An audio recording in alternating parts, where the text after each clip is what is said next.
अस्सलामुअलैकुम welcome back on Ghardari with tricks. घरदारी की टिप्स और ट्रिक्स के साथ एक मरतबा फिर से हाज़िर हो गई हूँ। मेरे तमाम देखने वालों को अल्लाह ताला खुश रखे, आबाद रखे। कमेंट बॉक्स में आमीन ज़रूर कर दिया करें, क्योंकि ये दुआ आप ही के लिए होती है। आपके घर में भी सब्ज़ी अगर कुएँ वगैरह से आती है, क्योंकि हम तो गाँव में रहने वाले हैं, हमारे घर में कुएँ से आती है सब्ज़ी। अगर आप कुएँ से लाते हैं, सब्ज़ी मंडी से लाते हैं, रेडी ठेले से आते हैं, जहाँ से भी लाते हैं, तो यकीनन आप लोग भी सब्ज़ी इकट्ठी ही लाते होंगे। और फिर उसके बाद मसला ये होता है कि सब्ज़ी को ज़्यादा देर तक कैसे महफूज किया जाए, और कौन सी सब्ज़ी है कि जो हम 2 से 3 हफ़्ते तक उसको स्टोर कर सकते हैं और किस तरह स्टोर कर सकते हैं। आज की वीडियो में आपको बताने लगी हूँ ये वाले पॉइंट्स, क्योंकि मेरे घर में भी सब्ज़ी आई है कुएँ से, तो काफ़ी सारी सब्ज़ी थी अल्हम्दुलिल्लाह। अब इसको ज़ाया तो होने से बचाना था, और मैं तो हर दफ़ा जब भी सब्ज़ी आती है ऐसे ही करती हूँ। आज ख़याल आ गया कि चलें ये इसकी क्यों ना छोटी सी वीडियो बनाकर आप लोगों के साथ शेयर कर दी जाए, ताकि मेरी वो बहनें जो वीडियो देख रही हैं उनका भी भला हो जाए।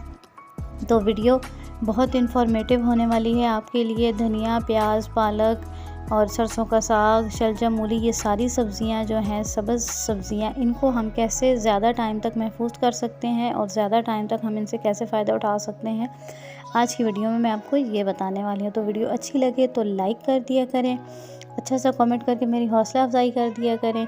चैनल पर नए हैं तो सब्सक्राइब करके साथ बेल आइकन को प्रेस कर दिया करें, ताकि अगली आने वाली भी इंफॉर्मेटिव वीडियो आप तक बर वक्त पहुँच सके, और ये बिल्कुल फ्री में आपको देखने को मिलती हैं। तो चलिए शुरू करते हैं। सबसे पहले अपना जो पालक का साग है मैं इसको साफ़ कर रही हूँ। पालक का साग साफ़ करने का तो यही तरीका होता है कि इसकी डंडियों को हमने रिमूव कर देना होता है और इसके पत्तों को हमने काट लेना होता है। अगर आप पकौड़ों के लिए महफूज करना चाहते हैं तो साबुत पत्ते ही धोकर उनको अच्छा सा निचोड़ लें, उनके अंदर से पानी जो है वो निकाल लें, और फिर उसको किसी कपड़े में, सूती कपड़े में लपेट कर रख लें। लेकिन मैं पकोड़ों का मेरा कोई ऐसा जितना सामने इरादा ऐसा नहीं था। अगर पकोड़े बनाने भी पड़े तो मैं कटी हुई पालक उसमें डाल लूँगी। पालक को मैं काट लूँगी साफ़ करके, और फिर इसको हम धो लेंगे। साथ साथ धूप में बैठकर हम कच्ची सब्ज़ी खाने का भी मज़ा ही अपना होता है। और शलजम तो ख़ास तौर पर मुझे बहुत पसंद है, मुझे भी और मेरे बच्चों को भी। मेरे घर में तो इनको खून की बोतलें कहा जाता है। मैं बच्चों को कहती होती हूँ कि ये शलजम कच्चे खाया करो, ये इसके अंदर खून होता है, तो वो खून की बोतल आपके अंदर चली जाती है। बच्चों को सब्ज़ी खिलाने के लिए पकी हुई सब्ज़ी इतनी शौक़ से नहीं खाते, इसलिए मेरी कोशिश होती है कि मैं उनको जो कच्ची सब्ज़ियाँ होती हैं वो ज़रूर खिलाऊँ, और कच्ची सब्ज़ियाँ अल्हम्दुलिल्लाह मेरे बच्चे खा भी लेते हैं। आपके घर में क्या बच्चे सब्ज़ी शौक़ से खाते हैं या नहीं खाते, या आप उनको कैसे खिलाती हैं, कमेंट बॉक्स में ज़रूर बताइएगा।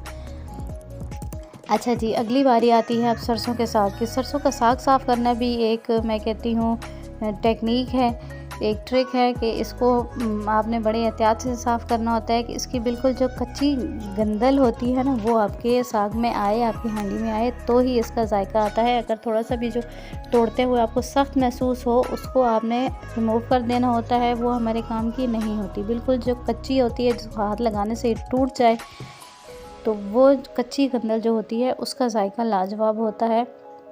उसको हमने पकाने के लिए रख लेना है और बाकी को हमने ज़ाया कर देना है। अच्छा जी, इसी तरह हमने सरसों का साग भी मुट्ठी में इकट्ठा कर लिया है साफ़ करके। अब इसको हमने काटना है। इसको पालक की निस्बत बारीक करके काटा करें, क्योंकि इसको हमने मैश करके बनाना होता है।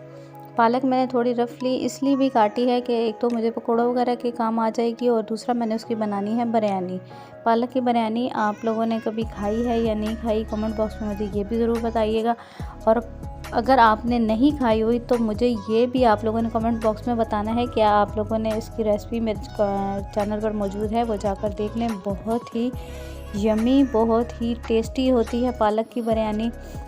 अगर आपने अभी तक नहीं देखी तो कमेंट बॉक्स में मुझे बताइएगा, मैं फिर से एक मरतबा बनाकर आप लोगों को बता दूंगी, आप लोगों को सिखा दूंगी, आपके साथ वीडियो शेयर कर दूंगी।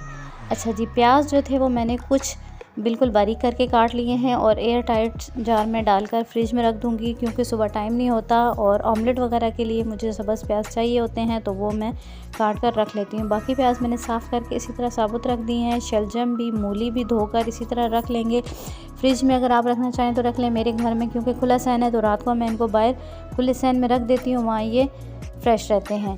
धनिया जो है इसके साथ से मैंने जो गले हुए पत्ते वगैरह थे वो उतार दिए हैं। इसकी जो जड़ें थी वो मैंने अलग नहीं की हैं। इसको अच्छी तरह धो लिया है और अच्छे से निचोड़ लिया है।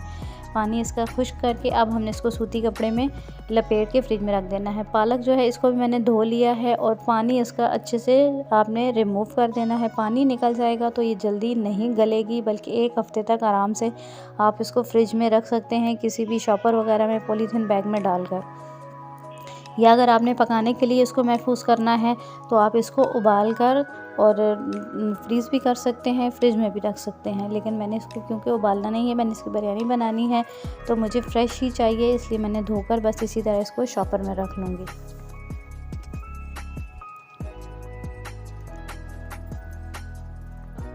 अच्छा जी, अगली बारी आती है सरसों के साग की। सरसों का साग भी साफ़ करके मैंने अच्छे से धो लिया था और धोने के बाद मैंने इसको उबाल लिया है। अब ये ठंडा हो चुका है, मुकम्मल ठंडा भी नहीं हुआ, लेकिन मैं इसको 2 हिस्सों में कर रही हूँ ताकि जल्दी ठंडा हो जाए। 2 हांडियाँ मेरी इसकी बनेंगी, तो 1 हांडी जो है इसको मैं फ्रीज़ कर देती हूँ और 1 जो है आज ही बना लूँगी। आधा साग मैंने निकाल कर इसको ठंडा होने पर हम इसको एयर टाइट डिब्बे में डालकर और फ्रीज़र में रख दे सकते हैं और 3 से 4 हफ्ते आपके आराम से ये फ्रीज़र में फ्रेश रहेगा। और जब भी आपने बनाना हो निकाल कर डीफ्रोस्ट करें और बना लें।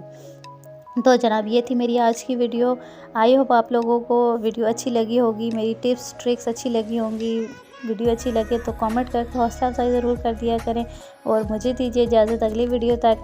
अल्लाह हाफिज़।